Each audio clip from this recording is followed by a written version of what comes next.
Okay, forget the big blockbusters for a minute. Let's talk about films that burrow their way into your head. So today I'm doing a deep dive into 10 British film classics. These are essential viewing for anyone who truly loves cinema. If 1968. I didn't know what I was watching the first time. It starts like a school film. Gray walls, boys in uniform, Latin classes, and then it just unravels. Malcolm McDowell's in it, way before A Clockwork Orange. He barely speaks, but you watch his face the whole time. He's not loud. He waits. He watches. And when he smiles, it's not warmth, it's warning. Lindsay Anderson directed it like he was slipping scenes in from a dream. One moment you're in chapel, the next there's a naked woman in the hallway, or someone's being whipped. Then it's black and white. Then it's not. People say it was symbolic. He actually just ran out of color film. Paramount hated that. Said it looked amateur. Anderson said it was art. They let it slide.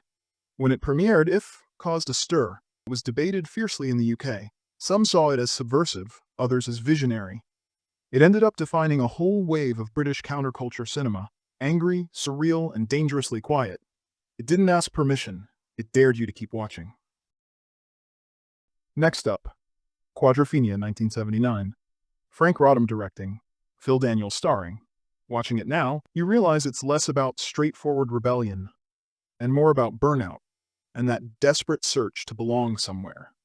We follow Jimmy, a young mod in the late 60s, trying on different identities like clothes, but feeling like nothing really fits. His anger isn't revolutionary fire. It's more weary frustration, a sense that something's wrong with his world. Daniels is brilliant, captures that aimless angst so well, makes Jimmy feel like someone you actually know. Fueled by pills, caught in fights, just adrift. Even the Big Brighton riot feels less choreographed and more like chaotic frustration boiling over. Rodham actually cast real mods alongside the actors, which adds to the raw feel. The riot was based on the actual '64 clashes, filmed super quick guerrilla style before police showed up. And by '79, punk had replaced mods. Jimmy feels even more lost, clinging to a fading identity. Really hits that feeling of not belonging. Moving from that energy, let's go to the quiet, understated power of Kes, 1969, Ken Loach. And just a remarkable performance from young David Bradley.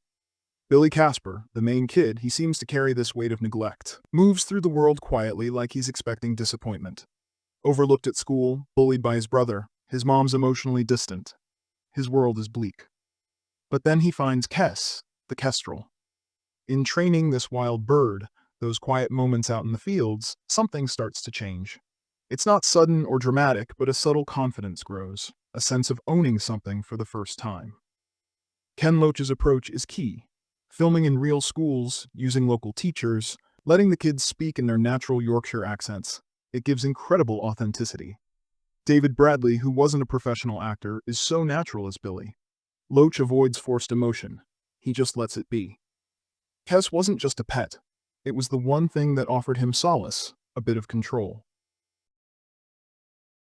If you haven't already, now's a good time to subscribe to Vintage Verse. We go deep on films that deserve a second look, the ones that hit harder the older you get. Stick around. There's plenty more worth discovering. Switching gears completely now, let's step into the visually intoxicating world of the red shoes. Powell and Pressburger, 1948. Moira Shearer. The film pulls you into this dreamlike intensity where the lines between artistic passion and reality get dangerously blurry. It's not just about ballet. It's a profound, sometimes unsettling look at how all-consuming art can be, the sacrifices it demands. That Technicolor creates this hyper-real, almost otherworldly look. Moira Shearer, primarily a dancer, not an actress, brings incredible grace, but also captures the ballerina's torment. The centerpiece, an incredible 17-minute ballet sequence, is surreal, breathtaking, built entirely around her talent. No doubles. You see dancer and art fuse completely. The story, ballerina torn between dance and love, seems simple, but the film makes it mythic. Apparently, Shearer was so affected by the role, she was hesitant to do more films after. The Red Shoes stays with you. Not just for the visuals, but for its haunting idea. What happens when art demands everything, even your life? Barry Lyndon moves like a painting come to life. Elegant, deliberate, detached. At first glance, it's just another lush period drama. Powdered wigs, dueling pistols, aristocratic charm. But linger a bit longer and something colder emerges beneath the beauty. Kubrick famously lit scenes by candlelight, bathing every moment in a warm yet distant glow.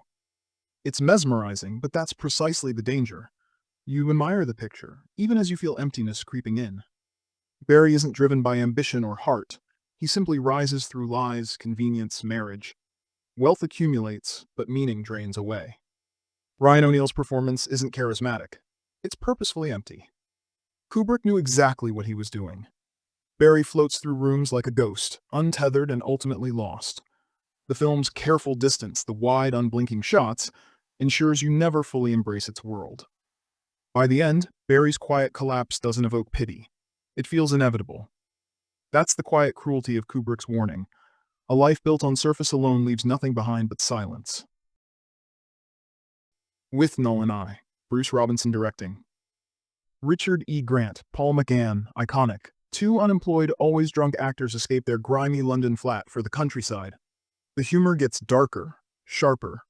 It starts revealing anxieties about lost youth, failed dreams, things changing. Richard E. Grant as Withnull, legendary.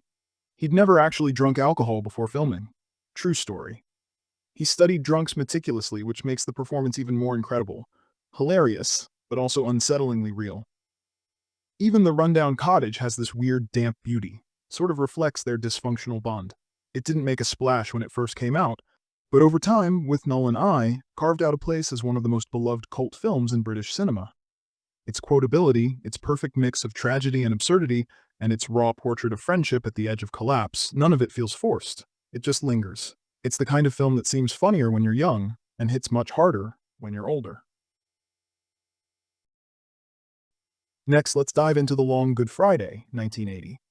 John Mackenzie directing, Bob Hoskins giving an absolute powerhouse performance. He plays Harold Shand, an ambitious East London gangster right on the verge of going legit with a big American deal.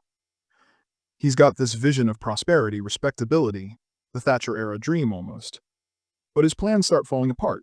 A mysterious enemy begins hitting his operations ruthlessly. What's gripping is watching Harold, a man used to controlling everything through fear, face an enemy he can't intimidate or understand. The IRA, a different kind of threat. Hoskins' slow loss of control is mesmerizing. Rage, desperation, confusion. Apparently, the director didn't give Hoskins the script for that final scene. Wanted genuine surprise and confusion on camera. Over time, The Long Good Friday became more than just a gangster film.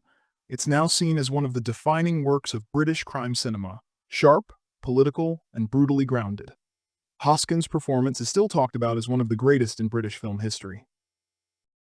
A Matter of Life and Death, 1946. It opens with a man falling from the sky. No parachute. No hope. And then, somehow, he survives. Isn't like other films from its time. It was groundbreaking. Released right after World War II, it wasn't about victory or loss. It was about what came after. Grief, love, starting over. The filmmakers, Powell and Pressburger, took a huge risk. They blended fantasy with realism, philosophy with romance, and they flipped expectations. Heaven is shown in black and white, cold and orderly. Earth, it's in full technicolor, warm, chaotic, alive. David Niven plays a British pilot who lives through a crash he wasn't supposed to survive. A mistake was made. And now, in the afterlife celestial court, he has to argue for the right to keep living, for the woman he just met. And in doing that, it became one of the most emotionally ambitious British films ever made. Not just for its time, but for all time. Our second to last film, the stark unforgiving gangster classic Get Carter, 1971, Mike Hodges directing. Michael Caine absolutely chilling. Caine was terrifying in that, totally different from his usual roles then. Jack Carter, no charm, no humor, no redeeming qualities really. He lands in this grim Newcastle setting with one cold purpose: find out who killed his brother. Newcastle itself looks desolate, matching Carter's insides. The violence is sudden, brutal, zero romanticism. Carter isn't driven by justice or love, more like grim obligation, maybe protecting his turf. Caine's performance is icy, like he's emotionally dead already. Hodges' direction is uncompromising. No glamour in this criminal world. Just exploitation, violence. It's a tough watch. Even the ending is abrupt, nihilistic, no redemption. Get Carter is this powerful counterpoint to the romantic gangster myth, just chillingly real. Influential for sure.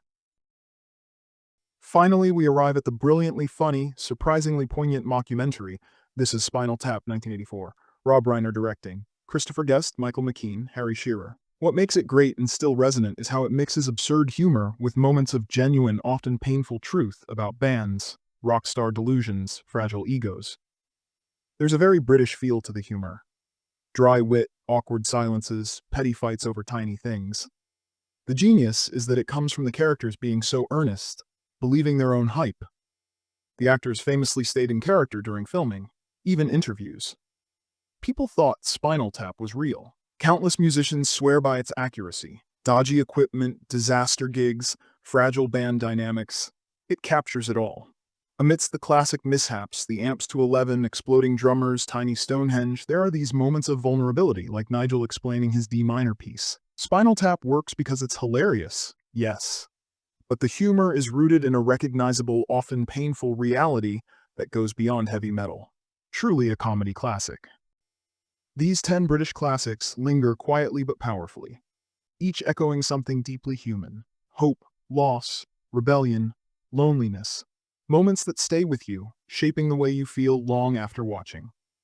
If you haven't subscribed to Vintage Verse yet, now's the perfect moment. Because here, we celebrate cinema like this. The films that last, films worth revisiting, films worth sharing.